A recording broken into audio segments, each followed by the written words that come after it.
घातल्याची बारोशा केल्याची गोष्ट चुलीत पडत एक एक करून सोडून गेले सगळे ओकाबोकात अंगावर येते.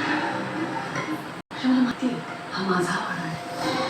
वाटतं पुढं तसंच झालं तर भीतीच कशात? एकदा का मी आत पाहून टाकले की मग माझ्या हातात काहीच राहत नाही.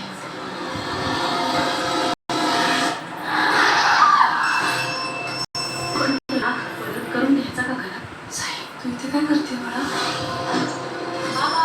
आम्हाला कोण सापडलं बघितलं का? किती गोड आहे ना. असं म्हणतात की प्लॅनचेटवर बोलावलेल्या आधी परत जातच नाही. या निव्वळ अंधश्रद्धा आहे. ज्याचं जळतं त्याला कळतं. लहानपणी ना माझ्यावर जागरण केलं. सभोवतालच्या वातावरणातील आत्म्यांनो, आम्ही तुम्हाला इथे उपस्थित राहण्यासाठी आवाहन करतो. राधाचं हे असं किती दिवस चालणार? आणि तिला स्वतःलाही आपण तिची रियालिटी ठाऊक आहे. आपल्या वाड्यात ती भाडेकरू बाई होती ती तिने राधावर चारण केलं होतं. जिंदगी ना एक दिवस चांगला दाखवायला मिळणार नाही.